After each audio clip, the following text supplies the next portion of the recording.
काल पाहत होतो आपण sexual reproduction in plant. Asexual reproduction तर पाहिलेच आपण. ओके, बडिंग, फ्रॅगमेंटेशन, युनिसेल्युलर आणि मल्टीसेल्युलर. मग प्लांट मध्ये आपण काल काय म्हणलो होतो? फ्लावर इज काय म्हणलो होतो? फ्लावर इज कसं युनिट आहे? Structural and functional unit in sexual reproduction. Flower कुणामुळे रिप्रोडक्शन व्हायले? फ्लावर. आता हिबिस्कसचं फ्लावर आहे. कशाचे? हिबिस्कस आहे. जी आपल्या आकृती दिली, पण आकृतीमध्ये जो भाग दिलाय, सेक्शन दिले, याला म्हणते एलेस ऑफ फ्लावर. लॉंजिट्युडिनल सेक्शन. काय? एलेस ऑफ फ्लावर आहे आपल्या सिलेबस मध्ये दिलेला आपलं. ओके, आता आपण एक समजून घेऊया. फ्लोरल व्हॉल्स म्हणजे काय? Those take a part in a sexual reproduction, part of the flower. याला काय म्हणले? काल प्रश्न लिहून घेतला आपण. इसेन्शियल फ्लोरल वर्ड्स कोणकोणते? Essential calyx, corolla, androecium and पैकी कॅलॅक्स ग्रीन कलरचं होतं, जे अट्रॅक्ट करू लागलं. काय करू लागलं? अट्रॅक्ट. करोला पण पिंक किंवा रेड कलरचं होतं, जे काय करू लागलं? अट्रॅक्ट करू लागलं. बघा आता हे खालचं काय आहे? कॅलॅक्स. आता हे काय? एक करोला, 2 3 4 बघा दिसायले का? 5. आता हे झाले 5. तर बघा आता याच्यामध्ये एक सेक्शन आले, याचा बेस या प्रकारचा आहे.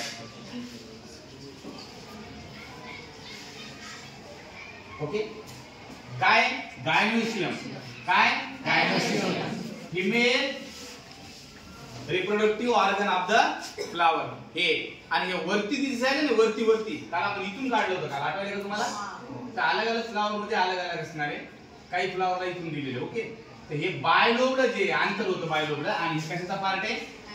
अँड्रोशियमचा. मग अँड्रोशियमचे पार्ट कोणते पाहिले होते काल? हा अँथर आणि दुसरा फिलामेंट. फिलामेंट म्हणजे त्याची दांडी. आता मला दाखवता येणार नाही, याला दांडी पण आहे. जवळ येऊन दाखवा. याला दांडी पण आहे बा. बरोबर आहे. हे पुढच्या तोंडाला हे लोब आहेत पुढच्या तोंडाला, जे की असं झटकल्यावर निघणार आहेत. ओके, आणि पाठीमागे त्याला बारीक दांडी आहे. हे अशी बारीक दांडी पण आहे. ओके, आणि हे गायनोशियम. गायनोशियम मध्ये वरच्या बाजूला स्टिग्मा किती आहेत? 5 आहेत. स्टिग्मा किती आहेत? 5 आहेत. खरं तर हे हिबिस्कसचाच फ्लावर आहे, पण हे स्टिग्मा,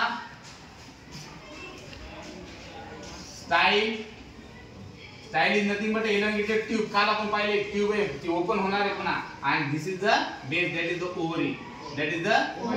ओव्हरी. ओके, हे पार्ट होते फ्लावरचे, जे आपण काल पाहिले होते. परीक्षेला प्रश्न येणार आहे, मेल रिप्रोडक्टिव्ह पार्ट कुठला आहे? अँड्रोशियम. फिमेल रिप्रोडक्टिव्ह पार्ट कुठला आहे? आज बघायचे पॉलिनेशन. Self pollination. पॉलिनेशन ची डेफिनेशन काय दिली काल? ट्रान्सफर ऑफ काय नाही काय? ट्रान्सफर. काय transfer? Transfer of pollen grain from anther. Anther कोणाचा भाग आहे? Androecium. From androecium to gynoecium. म्हणजे मेल रिप्रोडक्टिव्हचा इथला पोलन ग्रेन इथून इथपर्यंत जाण्याच्या प्रक्रियेला काय म्हणले आपण? पॉलिनेशन म्हणले. मग आता self pollination, cross pollination. Self pollination, cross pollination. जर एकाच फुलाचा पोलन ग्रेन, एकाच फुलाचा हवेमुळे जर त्याच्याच कशावर चाललाय? स्टिग्मावर चाललाय. त्याच्या स्टिग्मावर चाललाय, त्याच फुलाचा, तर आपण म्हणणार त्याला सेल्फ पॉलिनेशन.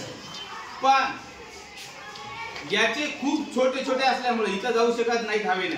हे असे छोटे छोटे असल्यामुळे उंच जाऊ शकत नाही. मग जर या फुलाचा काय पोलन ग्रेन म्हणजे अँथर मधून निघणारा, म्हणजे अँड्रोशियम मधून निघणारा, जर दुसऱ्या फुलावर जात असेल शेजारच्या, that is called as cross pollination. समजलं? समजलं? माझा हे वाघ राहिला ना. तर ठीक आहे, आपण इथं पॉलिनेशन पाहिलेलं आहे.